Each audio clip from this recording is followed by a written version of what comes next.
ఆనాటి రోజులు ఎంత బాగుంటాయో కదా. పెంకుటిల్లులు, ముగ్గులు పెట్టిన గుమ్మాలు, ఇంటి పక్కన చెట్లు, మట్టి పొయ్యలు.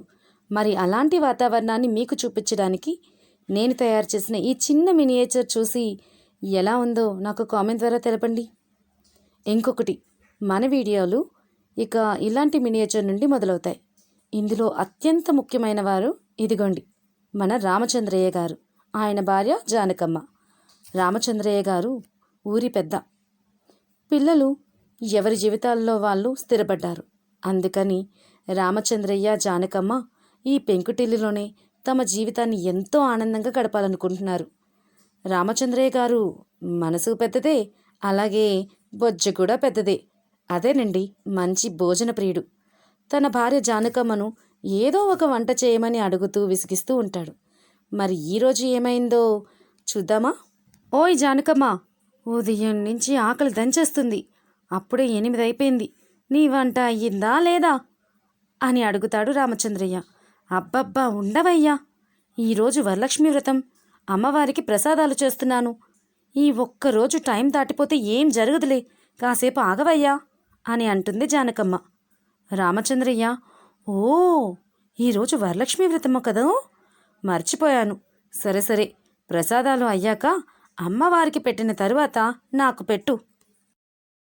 ఈరోజు ఒక్కరోజుకు మీరు వడ్డించుకోకూడదు, నన్ను పేరంటానికి పిలిచారు, అక్కడికి వెళ్ళాలి అని అంటుంది జానకమ్మ. సరే సరే, ఈ రోజుకు నేనే వడ్డించుకుంటానులే, నువ్వు పేరంటానికి వెళ్ళు అని అంటాడు రామచంద్రయ్య.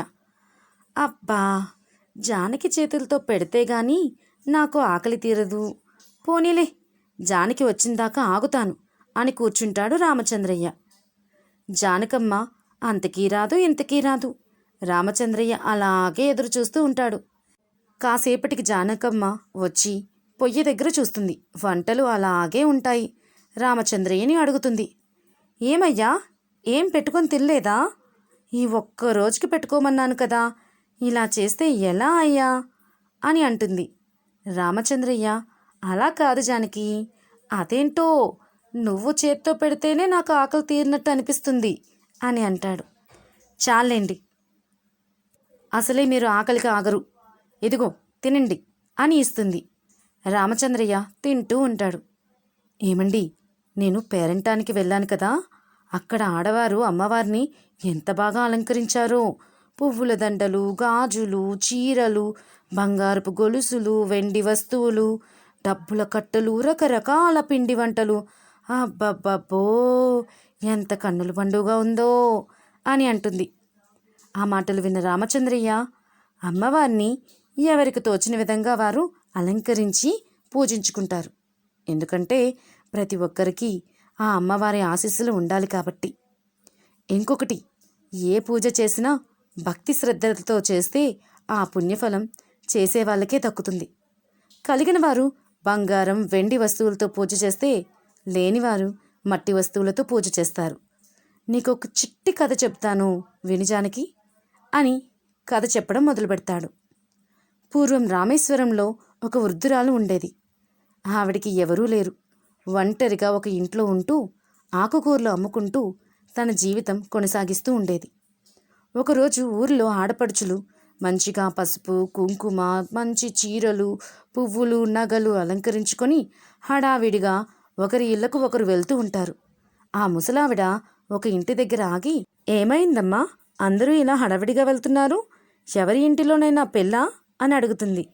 అయ్యో మామా, ఈరోజు వరలక్ష్మి వ్రతం చేసుకుంటున్నారు ఊర్లో వారందరూ అని అంటుంది.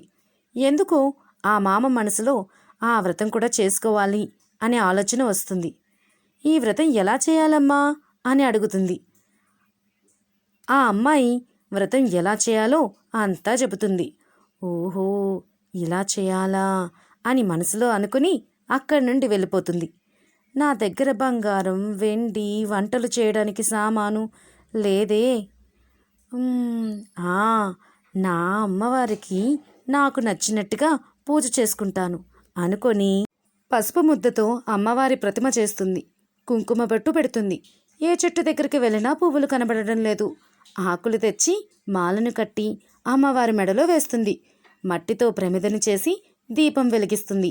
అంగడికి వెళ్ళి కొబ్బరికాయ, అరటిపళ్ళు, సాంబ్రాణి తెచ్చిపెడుతుంది. తను వాడకుండా ఉంచిన చీరను, చిల్లర పైసలను అమ్మవారికి సమర్పిస్తుంది. ధూపం వేసి తనకు నచ్చినట్టుగా ప్రార్థన చేసుకుంటుంది. ఆ రోజుకు ఆ తల్లికి పెట్టిన ఆ కొబ్బరికాయ, అరటిపళ్ళను మాత్రమే తిని ఉంటుంది. మరుసటి రోజు ఉదయం లేచి తన ఇంటి వెనుక వాకిలి తుడుస్తూ కాసేపటికి ఆ మామకు 2 బిందెలు కనబడతాయి. ఏంటి ఇవి అని తెరిచి చూడగా బంగారు కాసులతో నిండి ఉంటాయి. ఆ ముసలమ్మ ఆ తల్లికి నమస్కరించి, అమ్మా, నన్ను ఈ విధంగా కనుకరించావా? నేను ఈ వయసులో ఈ నాణాలను ఏం చేసుకుంటాను తల్లి అని ఆ బిందెలను ఊరు మునసబు గారికి ఇచ్చి ఊరు బాగుకు వాడమని చెబుతుంది. ఆ ముసలావిడ ఉదార భావానికి ఆ ఊరి ప్రజలు ఎంతో ఆనందించి ఆ రోజు నుండి ఆ మామను ఎంతో బాగా చూసుకోవడం మొదలుపెట్టారు. కథ విన్నాక జానకమ్మ, ఓహో, ఆ ముసలావిడ ఎంత మంచిదండి అనే లోపల, జానకమ్మ, త్వరగా రా, మేము పక్క వీధికి వెళ్తున్నాం పేరంటానికి అని పిలుపు వినిపిస్తుంది. ఆ వస్తున్నా వస్తున్నా అనుకుంటూ జానకమ్మ వెళ్ళిపోతుంది. రామచంద్రయ్య, జానకి, నాకు బూరెలు, పాయసం మాత్రమే పెట్టావు, ఇంకా పులిహోర, దత్తోజనం, చక్కెర పొంగలు పెట్టకుండా వెళ్ళిపోతున్నావు అని అంటున్నా జానకమ్మ వినిపించుకోకుండా వెళ్ళిపోతుంది. ఈ రామచంద్రయ్య జానకమ్మల కథ వీడియో మీకు ఎలా అనిపించిందండి? ఇలాంటి కథలు కావాలి అంటే ఒక కామెంట్ ద్వారా తెలపండి. కథ నచ్చితే లైక్ చేయండి, షేర్ చేయండి. కొత్తగా చూసిన వాళ్ళైతే ఛానల్ని సబ్స్క్రైబ్ చేయండి. ఈ కథలో నేనేమైనా తప్పులు చెప్పి ఉంటే సరిచేయండి.